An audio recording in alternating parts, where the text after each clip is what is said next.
The official story wants you to believe that the darkest operation in modern history ended the moment a disgraced billionaire took his last breath in a New York jail cell.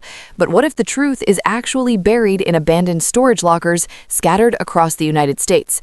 For years, the public has demanded to know what happened to the leverage, the hidden cameras, the secret hard drives, and the infamous little black books that supposedly contained the darkest secrets of the global elite.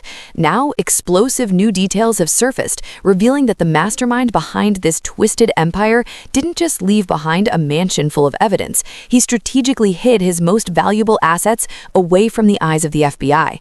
And the deeper investigators dig into these missing files, the more it looks like the true architects of this sinister network are still walking free today. Jeffrey Epstein stashed secret files in storage unit across U.S. that may include never-before-seen evidence. Oh. So this came out yesterday that when he got arrested, he supposedly paid for investigators to go round up all of his stuff and put it in various storage units across the country, like it's a wild goose chase now. And like there's stuff that apparently maybe no one's ever seen. They don't know if they're still being paid for. They don't know if. Imagine if they found, you know, those storage unit shows exactly where they break into those storage unit shows. I don't understand. And it happened on the real time one, right? Like Could they you think imagine? they're just getting like old baseball cards. I heard those shows are bullshit. A friend of mine told me that what they do is they'll stock those shows, they'll stock those storage units, and then they pretend that they're buying the storage unit that's been abandoned, and then they get in there and then they find things. But those things were fuck you. I don't buy any reality TV. I know, but that's awful. Well, it's entertainment. I feel duped. Do you really? I do. Joe, you really thought once in a while you thought it was real? Not the government corruption, not all the Medicaid fraud, not all the immigration fraud, not all the ICE stuff. No, what really bugs me is lying on a storage unit show. The timeline of the ultimate cover-up actually started right before the authorities finally decided to kick down his front door. According to newly unsealed records, when the heat started turning up around his Palm Beach mansion, the financier didn't panic. Instead, he made a calculated move. He allegedly paid private detectives to completely scrub his Florida property of its most damning evidence before the police could even arrive. Equipment, documents, and personal records were boxed up, loaded out, and scattered across multiple rented storage units throughout the country. It was a high-stakes shell game designed to protect his most valuable asset, information. Why would you let that guy, who's going to eventually get caught, I would assume, if you have a thing for kids, you have a thing for, if you're a pedophile, if you're into like 14-year-old girls, I would assume you're going to get caught. And if I had a guy like that, or was this at a time where you couldn't get caught because there was no internet, and then it got to a point where he had so much power and control because he'd been there for so long, they were like, oh, Jesus Christ, we got a problem. Well, think of it. The criminals, they never think they're getting caught, period. Especially, like, think organized crime. If you're, it's no different like the scenes from Goodfellas, right? You come in, you say, what's the matter with you? I thought, what? You show up with a pink Cadillac? What's the matter with you? Right. What's the matter with you? They can't help it. He told everyone, don't spend the money. Don't look flashy. This guy, without a doubt. His wife had a mink coat on, remember that? What that shit? Right. Take it off. Take it off. He gave it to me for my birthday. Take it off. What's the matter with you? And now that guy, this guy, he's just you remember when the steroids came out in baseball? Uh-huh. And what they do, they were like, listen, you got to take a hit. You got to take a hit. Mark, Barry Bonds, you guys are going to go out. We're going to front you. But don't worry. You're going to stay in baseball. We'll it'll go away in about 10 years. But the owners are not going to get popped. The people making the steroids injected, the people aren't going to get popped. Well, they got popped. Balco got popped. No, they got the popped. little He guys went to get jail. popped. No, the little ones. No. The head of Balco went to jail. I had him on the podcast after he got out of jail. What about the owners that knew it was going? What about the agents and lawyers that are supplying their stuff? No. Listen, you don't understand about the baseball thing. That's why I say someone like this guy with a long network, there's so many tentacles all over the place, but you always need the fall guy. Right. I mean, was he the demon? Yeah, but there's a lot of demons. Financial records show he leased at least 6 different storage facilities over a decade, quietly paying the monthly fees right up until the year he met his permanent end. And what was sitting inside these units is nothing short of chilling. Inventories from the lockups revealed stashes of cash, concealed weapon permits, passports and a horrifying collection of millions of digital files and photographs. But the most terrifying discovery was an old 8mm tape accompanied by handwritten notes describing specific scenes, dates, and moments involving highly powerful people. Yet, the most baffling part of this entire discovery is that search warrants suggest U.S. authorities never fully raided all of these external lockers. That means a massive portion of the leverage he spent decades collecting could still be sitting in the dark, entirely untouched. But that begs the question, why would law enforcement deliberately ignore a treasure trove of evidence? The answer might lie in a theory that has been quietly circulating through back channels for years, one that Joe Rogan recently blew wide open on his podcast. What if he wasn't just a wealthy predator operating on his own? What if he was a highly protected asset? During a recent conversation, Rogan brought up the deeply unsettling possibility that this entire syndicate was actually a massive intelligence gathering operation. Former CIA officer John Kiriakou added massive weight to this rumor, explicitly stating his belief that the disgraced financier was acting as an access agent for Israeli intelligence. The concept is terrifyingly simple. You can't just bribe or recruit a former U.S. president, a tech billionaire, or a member of the royal family. They don't need your money, but if you can lure them to a private island or a secluded mansion, surround them with illegal temptations, and secretly record the entire encounter, you suddenly own them. So if he's not working on his own, he's working for an intelligence agency, then they have that information as well. So along the way, so there are no secrets that he's holding. They have all the secrets. This is much more likely. So in order for him to be in the position that he was in, allegedly, working for intelligence agencies, working for either the Mossad, the CIA, or both, all the above, I would assume that along the way, all of the information was shared. I do not believe they would let one person have access to all that information and store it themselves. I think they would have access to it at every step of the way. They would communicate with him at every step of the way. And they would probably have, if I was running a government agency like that, I would say, tell me what's going on. What do you have on Bill Gates? What do you have on Les Wexner? What do you have on these guys? Yeah. What are they willing to do? What about these scientists? Yes. Are they willing to fill bogus science papers out? And what can we do? In the espionage world, this is known as a honey trap. It's the ultimate form of geopolitical blackmail. If he was truly working with groups like the CIA or Mossad, he wouldn't be keeping those secrets to himself. That information would be shared, categorized, and weaponized by people in the highest levels of government. This completely explains why local law enforcement seemed physically unable to stop him for decades. Every time a local detective got too close, an invisible hand stepped in to shut the investigation down. And the most shocking proof of this protection isn't from his arrest in 2005. It's from a buried police file written 4 years earlier. Piers asked me if I thought Jeffrey Epstein was an Israeli Mossad agent. I said absolutely, positively yes. Do you think, with certainty you said Jeffrey Epstein was a Mossad agent working here in the U.S. as a sleeper cell or whatever they call it? I believe he was an access agent, which is a very specific kind of one directorate, access. right? Is that what it means, an access agent? When you have one directorate, you have to complete this task? No. What it means is, let's say you're the head of Mossad, and you want to know exactly what's going on in Bill Clinton's mind, or Prince Andrew, or Bill Gates, or any of these other people. You're not going to recruit Bill Clinton. He's not going to take your money and then report back to you like behind the 7-Eleven at 11 o'clock at night. So you do the next best thing. You recruit an agent who's friends with Bill Clinton, or who can become friends with Bill Clinton. So you tell me he wasn't an agent, he became one. He was recruited to become an agent. Of course. Okay, that's Yeah. what it was. Yeah. So initially, speaking of Ghislaine Maxwell, her dad being a Mossad agent. I wouldn't be surprised if her dad said to Mossad, listen, my daughter's friendly with this guy. You might want to take a look at him. I see. And do you think that shapes foreign policy? 100%. Yes. To have these compromise at these types of people of this caliber, this level, and we're not even sure if they have anything on Trump, and that's why Trump just like this attacks Iran without a question, right? Yep. Is that a possibility? Yes. Okay. Now, Trump will say that Netanyahu came, asked him to bomb Iran. He said no. This time Netanyahu said, if you don't, we're going to use nuclear weapons.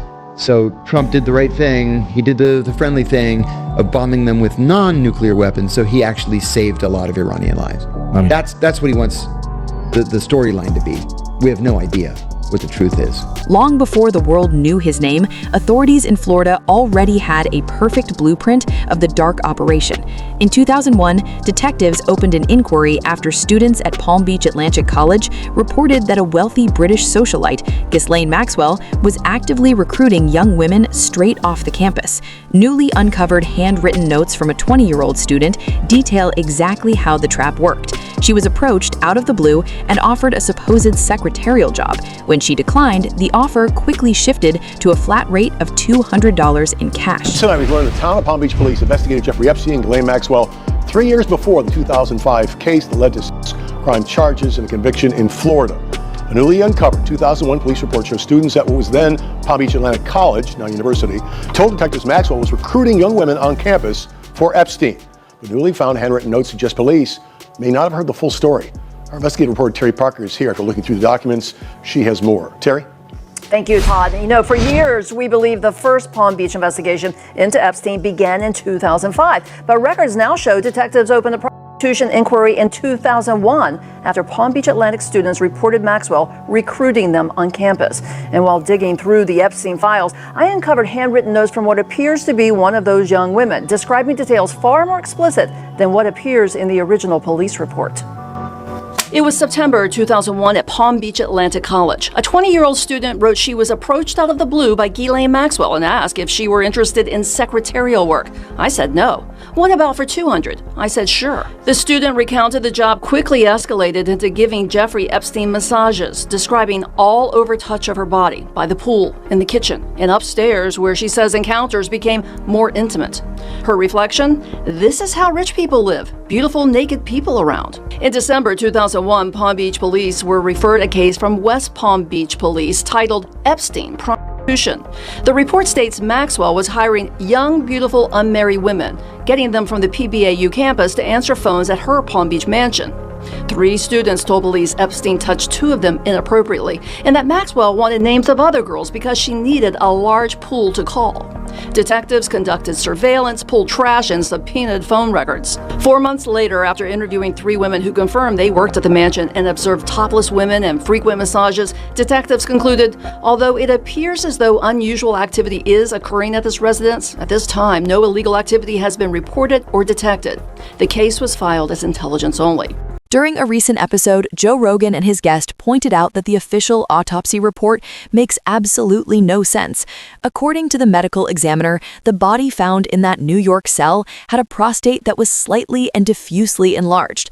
In medical terms, that is a perfectly normal finding for an older man. But there was a massive problem. According to private emails and medical documents from the financier himself, he didn't even have a prostate. He had allegedly undergone a radical medical procedure to have it completely removed years earlier to combat an illness. His own private documents explicitly stated that his PSA levels were undetectable, meaning there was physically no prostate left to enlarge. So whose body was actually on that autopsy table? The testes are unremarkable. That's the last thing I want anybody to say about my nuts. I want them to say, wow, what a great pair. Great body, but the nuts are unremarkable. Unremarkable. Unremarkable. So here is some sort of discussion between him and someone. Okay. The guy says exactly not clear what effects hormones might have on that aren't replaced by testosterone. The advantage of taking testosterone, there are 2 different things. You can have high testosterone and still have a need for Viagra because you don't have a prostate, right? And then Epstein says, correct. And then at the bottom they show another document. Hold on, let me keep going there. Yeah. So that's an extreme example. I was actually going to try and move up one level, sort of enhancing life. If you don't mind it, he doesn't mind it. I'm sort of outer space thinking. Oh, so he's trying to juice up. So he's saying I'm moving up one level of sort of drug enhancing life. I don't know what I think he means. He's gonna start juicing. That's what it sounds like. So he doesn't have a prostate? Doesn't have a prostate, it says. There's a document that says something about it after a radical prostatectomy. Prostatectomy. So when they take out your prostate? But that doesn't necessarily say he had his. I think it's a document. But he said he doesn't have a prostate, and it says patient Jeffrey Epstein. Yeah. It says, according to the American Urological Association, serum PSA should decrease and remain at undetectable levels after radical prostatectomy. There's other documents where Prostatectomy. he's contacting doctors that specialize in that very thing. Okay, so the doctor saying he had a radical prostatectomy, he's saying he does not have a prostate, but yet the body from the autopsy And so then, talks about the prostate is slightly and diffusedly enlarged. So that's not his body? That's what it seems like. so that's almost 6 months after he died, they're asking for a document about the investigation of the murder of Jeffrey Epstein. Was that because there was accusations that it was a murder? I don't, So we talked about this before, that 18 days before he allegedly committed suicide, he complained that his cellmate tried to kill him. And you know who his cellmate is? Who? Oh, you don't know? No. I'm not Kurt Metzger. You don't know? Oh, you don't know? His cellmate was this gigantic cop who was a murderer. He had killed 4 different drug dealers. Yeah, he was a contract killer. This is the guy. That's his cellmate. Look at that gorilla. That's a silverback. Yeah, dirty cop, murder. And then they said, most high-profile witness of all time, defendant of all time. Let's put him in jail with a murder. A guy who contract kills, dirty cop. And then he says the report was they found him unresponsive with a noose around his neck, or an orange jumpsuit turned into a rope around his neck. And then he said that his cellmate tried to kill him. My question.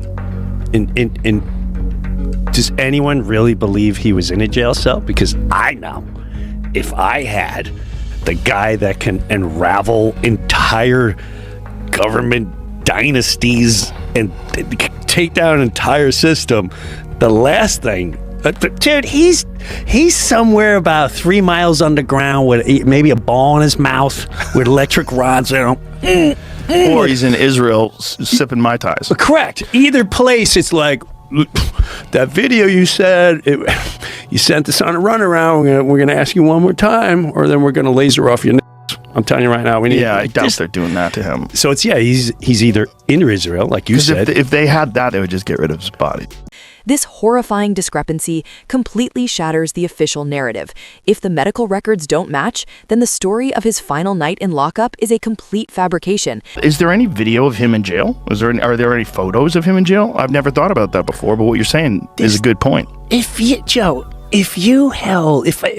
let's say you were the person that had all this incredible information around the world, bribery, do you really think you take drug lords? You're not killing them. You need the information. So you're going to bring him somewhere. You're going to milk him to it, however that is, whether he's tied up, whether you're going to torment him. Be like, listen, I'm telling you right now, we're going to take care of you. However, I need to know, you say there's tapes, right? Yeah. Where are the tapes? Write them down. And you're going to stay. Don't feed him. Don't feed him until we get that one tape and we have these names in our hands. And that's probably been going on even for months, for years. You're not taking someone like that and going, oh, we're just gonna put this very valuable human being into a jail cell where with a multiple murder, with 2 guys making $18 an hour are gonna watch him. We're sleeping. Like, come on, stop. When the cameras are down. Stop. They pre-production. All right, so let's get the green screen and we have him walking in here, sir. Does that look somewhat? And then we can release it down the road. It's processed Hollywood nonsense. I don't buy it. While the mastermind himself might be gone, the system he built didn't just vanish into thin air. In fact, the people who helped him run this global honeypot are finally finding themselves in the crosshairs of the U.S. government. Representative Anna Paulina Luna recently sent shockwaves through Washington by publicly calling for congressional subpoenas against the operation's top recruiters. She pointed out that while the public focused entirely on the billionaire and his British socialite partner, 4 specific women had been given massive immunity deals to avoid prosecution. What I will say is it has become very evident, even in the last 24 hours in lines of questioning, that Jeffrey Epstein was running an intelligence gathering operation. In my professional opinion, I do believe it was a honeypot operation. And I do believe that there's a list of individuals who did engage in trafficking, were given these plea deals, and I'm going to name those individuals right now. The first one would be Leslie Groff. The second one, Sarah Kellen. The third one, Nadia Markova. And the fourth one, Adriana Ross. All of these women engaged in the trafficking of minors as adults. They were working and complicit with Jeffrey Epstein's operation. And in my opinion, they are not to be given victim status because they did partake in harming young girls. I remember seeing in some of the files, some of these girls were, as young as 10, 11 years old and older. And so obviously we have a lot of work to do, but I did want to come and give an update and let you know that President Clinton, as of right now, is cooperative and answering all of our questions. And that it leads me to believe that if we can remove the partisan nature of this investigation, we actually might be able to get justice. And so I will be calling on the Oversight Committee to bring in those 4 individuals that I just listed. We will continue to conduct the investigation and provide updates shortly for all of you. Survivor Thysia Huseman recently shared a chilling account that proves just how far back this operation really goes. Back in 1991, she was an 18-year-old model living in Paris when she crossed paths with the disgraced billionaire and his close associate, Jean-Luc Brunel. At the time, Brunel was an absolute power player in the European fashion industry. But behind the glamorous magazine covers and runway shows, he was allegedly using his modeling agencies as a highly organized scouting front. Well, there was something strange going on already in 1991 because we were at his apartment, so Brunel's apartment. I met, there were a lot of people from the fashion industry, but also a group of old rich guys together with really young girls, and they came from Eastern European countries and Russia. And they were all scouted by Brunel, and he paid for the ticket. They were put in an apartment somewhere, and probably they had to go out with these old men. And I spoke to a Russian girl, and I was introduced to this guy. He took her on his lap, and he was like caressing her back. And I remember that we started to talk about that. He said something like, "It's important for your career that you, like, that a man like Brunel is enthusiastic about you." How old were you? 18. I just turned 18. But the girl you were talking to and the man whose lap she was on, that was Jeffrey Epstein. That was Jeffrey Epstein. And how old do you think that girl was? Well, I was barely 18, and she was younger. Younger than you? Yeah, definitely. And how, Jean-Luc Brunel is dead now. Yes. But was he, in your belief, part of this ring of getting younger girls definitely to come from around the world to be trafficked? We now know that he fled Paris probably because there were too many scandals. There was a documentary about him in 1988, and he was already accused of drugging and raping girls. The terrifying reality of this entire saga is that the mastermind might be gone, but the leverage he collected didn't just disappear. It is still out there. The secret storage lockers remain largely unsearched by authorities. The recruiters who built the network have lived freely under the radar for years. And the incredibly powerful men caught on those hidden 8mm tapes are still hiding in plain sight, potentially still pulling the strings of global power. Do you think the full truth about these missing files will ever be declassified, or is the ultimate cover-up already complete? Let us know your thoughts in the comments below. If you want to see more deep dives into the stories the elite want kept hidden, hit that subscribe button, and we'll see you in the next video.